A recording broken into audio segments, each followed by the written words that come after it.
भोपाल में आंख फोड़ू carbide gun के इस्तेमाल से लोगों की आंखों की रोशनी जा रही है। 144 से अधिक मामले सामने आने के बाद जिला प्रशासन नींद से जागकर कार्रवाई करने मैदान में उतरा है।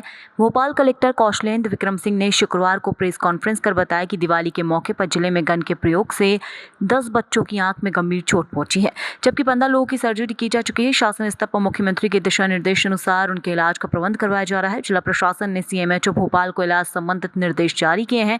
भोपाल कलेक्टर ने बताया, अभी गंभीर घायलों का इलाज जारी है और सर्जरी वाले भी डॉक्टर की देखरेख में परामर्श ले रहे हैं। ऐसे में आगे और बेहतर इलाज की जरूरत लगती है तो घायलों को एयर एम्बुलेंस की मदद से बाहर भी भेजा जा सकता है। उन्होंने बताया कि मामले में विस्फोटक अधिनियम के तहत 6 लोगों पर FIR दर्ज की गई है। गन की बिक्री पर जिला प्रशासन ने पूर्णतः प्रतिबंध लगा दिया है। आगे अगर कोई खरीदता बेचता पाया जाएगा तो उन सभी पर भी कार्यवाही की जाएगी। देखिए क्या है कि जो कार्बाइड गन है उससे जो कई केसेस हमारे हॉस्पिटल्स में रिपोर्ट हुए हैं, जिनमें से 15 सर्जिकल जो प्रोसेस करनी पड़ी है और 10 बच्चों की आंखों में सीवियर इंजरी आई है, जिसका इलाज चल रहा है। और अब फर्दर थोड़ा टाइम लगता है, 1 आध हफ्ते के बाद एग्जैक्ट पता चलेगा कि क्या स्थिति है। माननीय मुख्यमंत्री जी द्वारा निर्देश दिए गए हैं कि उनकी पूरी स्वास्थ्य की देखरेख और व्यवस्था करनी है और उसके लिए जिस प्रकार की भी मदद की जरूरत पड़ेगी हम लोग करेंगे। CMHO को इसके लिए निर्देश दिए गए हैं। साथ ही साथ जो है 6 FIR अभी तक विस्फोटक अधिनियम के तहत हम लोगों ने करी हैं और अभी हम लोग एक ड्राइव चला रहे हैं जहां पे भी कैल्शियम कार्बाइड का अनऑथराइज स्टॉक पाया जाएगा, कोई खरीदता बेचता पाया जाएगा तो उस पर भी हम लोग कार्रवाई कर रहे हैं।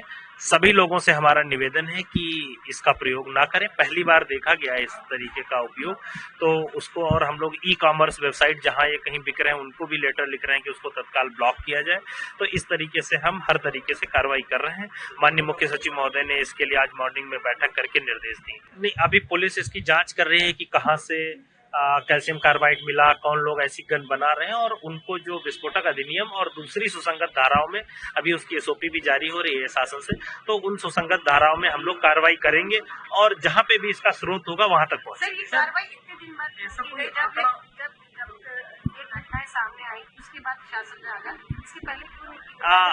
देखिए क्या है, इससे पिछले दिवाली तक तो कभी ऐसी कोई घटना प्रकाश में नहीं आई और हम लोगों ने जिन लोगों को लाइसेंस दिए थे उनकी हमने 9 अक्टूबर को निर्देश जारी किए थे, रेगुलर चेकिंग कराई थी। तो जो लाइसेंसधारी हैं वो लोग इन गनों को नहीं बेच रहे हैं। आपने देखा होगा कि कोई लोग खुद ही बना ले रहे हैं, कोई YouTube से सीख रहा है, कोई जमीन में 4-6 गन लेके बेच रहे हैं। तो मतलब जो लाइसेंसधारी हैं जिन पे हमारा कंट्रोल है वो लोग नहीं। तो जब इसकी सूचना आई 9 अक्टूबर को तो हमने टीम के दल गठित किए थे, 3-4 जगहों पे हमने रेड की थी, तो 55 गन जो है वो हमने जब्त भी की थी।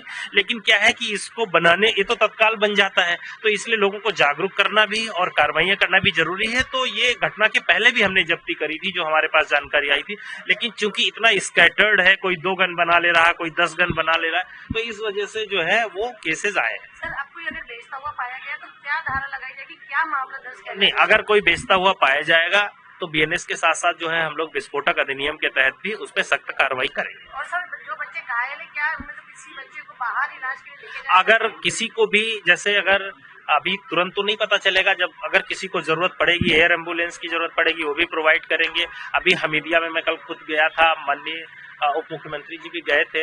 तो जिस तरीके से हमीदिया हॉस्पिटल हो, एम्स में भी इलाज चल रहा है कुछ लोगों का सेवा सदन में, अगर किसी तरीके की कहीं पे भी एक्स्ट्रा मदद की जरूरत पड़ेगी तो माननीय मुख्यमंत्री जी के निर्देश है कि तत्काल जो है उन्हें उपलब्ध कराया। टोटल संख्या क्या हो चुकी है अभी तक? टोटल संख्या क्या हो चुकी है? देखिए क्या है, अभी दो प्रकार के, केवल आई इंजरी के पेशेंट नहीं, रेगुलर में भी किसी का हाथ जल जाता है पटाखे चलाने में कुछ, और तो सारे केसेस जो है अभी हमारे हॉस्पिटल में है, हम उसको डिस्टिंग्विश करा रहे हैं। बट मतलब कुछ आंख में हल्का सा किसी को जलन हुई, उसको उन्होंने डॉक्टर के पास गए और ठीक करके घर भेज दिया गया। तो जो हमारे IPD पेशेंट थे वो 35 जो भर्ती वाले पेशेंट थे, जिनमें 10 लोगों की आंखों में गंभीर, एक आंख में, दोनों आंखें किसी की रिपोर्टेड नहीं, एक आंख में गंभीर क्षति 10 लोगों में पाई गई।